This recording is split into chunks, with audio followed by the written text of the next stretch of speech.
आता शेवट आपण रॅपिड फायर राऊंडनी करू.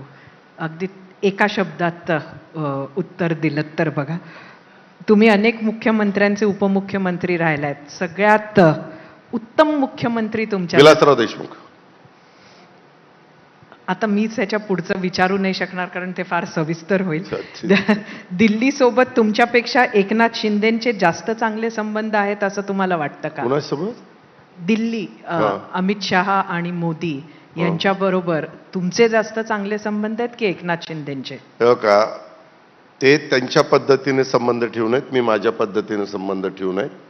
कारण शेवटी त्यांनाही त्यांच्याशी चांगलेच संबंध ठेवावे लागतील आणि मलाही चांगलेच संबंध ठेवावे लागतील. शेवटी जनतेने ठरवायचं कोण जास्त जवळचं आहे. मी काय सांगू, तुम्हाला जास्त जवळचं कोण आहे, फडणवीस की शिंदे? देवेंद्र आता मुख्यमंत्री आहे. देवेंद्र पण आता, कारण आता फायनल सही देवेंद्रची असल्यामुळे सध्या देवेंद्रच म्हणावं लागेल. ज्यावेळेस फायनल सही एकनाथरावची होती तेव्हा विचारलं असतं तर मी म्हटलं असतं एकनाथराव. आतापर्यंत सध्या ताई ठरवलंय कुणाला नाराज करायचं नाही सगळं. आतापर्यंतच्या संसदेतील कामकाज जर बघितलं तर सुनेत्रा वहिनींना तुम्ही 1 ते 10च्या स्केलवर किती मार्क द्याल? मी अजून कामकाजच तिचं बघितलं नाहीये. बरं, शेवटचा प्रश्न. राष्ट्रवादी शरदचंद्र पवार पक्षातील असा कोणी नेता आहे का की जो लवकरच तुमच्या बाजूला येणार आहे? मी मनकवडा नाहीये, त्याच्यामुळे मला काही कुणाच्या मनात काय चाललं माहिती नाही. त्यांनी त्यांचा पक्ष वाढवावा त्यांच्या पद्धतीनं, मी माझा पक्ष त्या ठिकाणी वाढवतोय. पण हे पेपरलाच आम्ही बातम्या वाचतो किंवा काही काहींना प्रश्न विचारून अशी संभ्रमावस्था निर्माण केली जाते.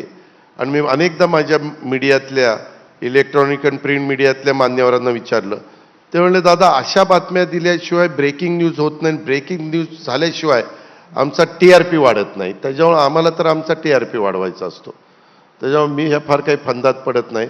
मी खरंच सांगतो, मीच ठरवलेलं आहे आपलं आपलं काम करणं, आपल्या पक्षाची सभासद संख्या म्हणजे नोंदणी वाढवणं आणि जनतेने जो काही आपल्यावर जबाबदारी टाकलेली त्या जबाबदारीला व्यवस्थितपणे आपल्याला कसं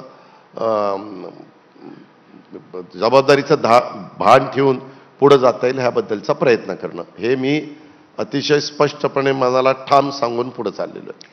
दादा, खूप खूप धन्यवाद. आपण आज आलात आणि येणाऱ्या आपल्या महाराष्ट्राच्या स्वप्नांसाठी खूप खूप शुभेच्छा. धन्यवाद. धन्यवाद.